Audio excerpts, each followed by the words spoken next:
What if you turn hardship into greatness, anger into serenity? Everything changes. Make your life a masterpiece.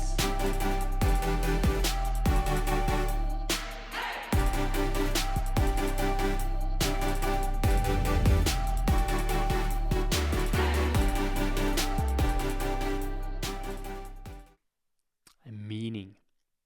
We have to realize that we as human beings are human making and human seeking beings.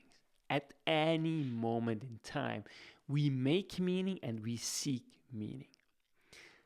So what is meaning? So why is meaning important? And how do we associate meaning, positive meaning, to conflict on a day-to-day basis? So what is meaning? Meaning is simply that emotion that you attach to whatever you experience. That is what gives you meaning, whether it's positive or negative meaning. But that's really meaning. Because if you associate something with some type of meaning, it will really invoke a certain emotional state. So therefore, it's really up to us what we give meaning to, and ultimately we are responsible for the emotion that ultimately invokes in us. So if we give a positive meaning, if whatever we face in our lives, then we are more likely to have a positive emotion. In other words, it's a self-reinforcing cycle, and therefore it's so important that you give the meaning that conflict deserves in your life, because conflict is everywhere. Conflict is really our life, and therefore we have to start giving it the meaning it deserves. In other words, we have to see conflict as a way of personal and really interpersonal growth. In other words, conflict is our everyday emotional, psychological, and physical gym. We have to get the best out of it.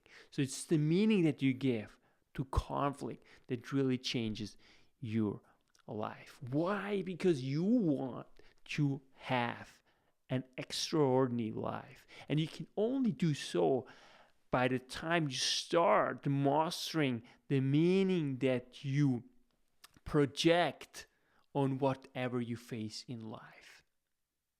You can either look at it as a terrible experience that will disinhibit you to do anything, or you can look at it as an empowering moment in order for you to really take action and really to start changing your life.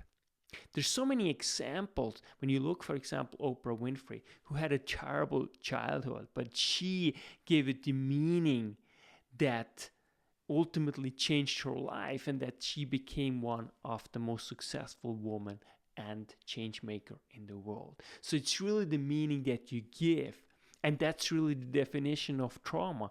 Trauma is not what happens to you, but it's really what you internalize, the meaning that you give what happens to you.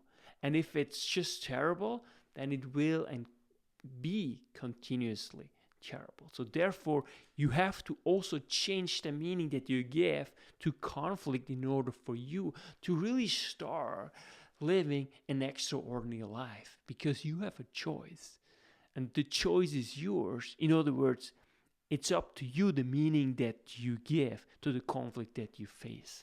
And if you look at it as a positive experience in which you can truly grow, then you change your life, because every adversity has its equal opportunity, and vice versa. In other words, every opportunity also has its equal adversity.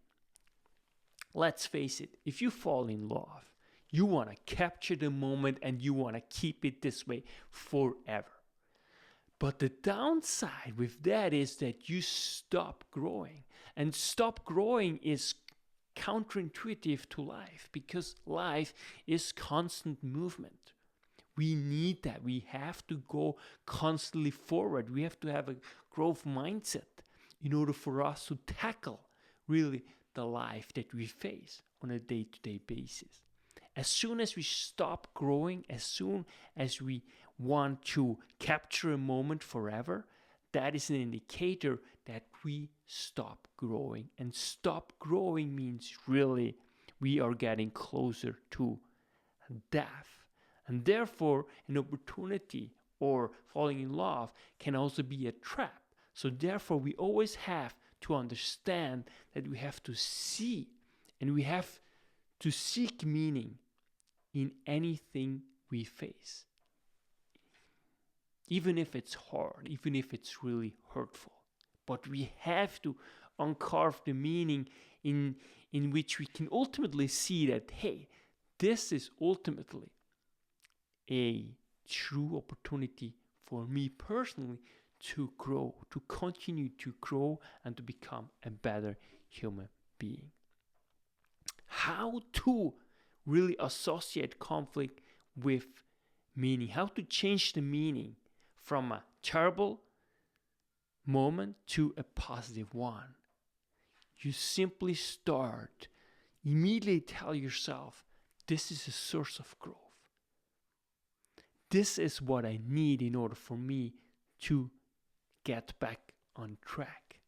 This is the opportunity that I can start mastering my emotions and not just let myself drift away and start screaming at the other. No, it's an opportunity for self-reflection. As Confucius said, the highest form of learning is reflection. The second highest form of learning is imitation. And the third highest is really learning through experience. Now, the last one is clearly the most immersive, but it's also oftentimes the most demanding and the most time-consuming one. In other words, you can really learn from others' mistakes, and that's really true reflection.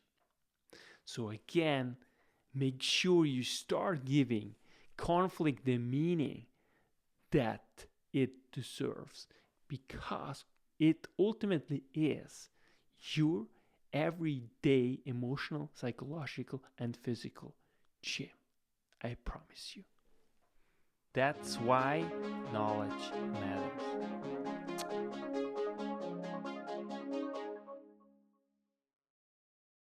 Make your life a masterpiece. Visit now programs.the-ykm.com. Meant to make you grow.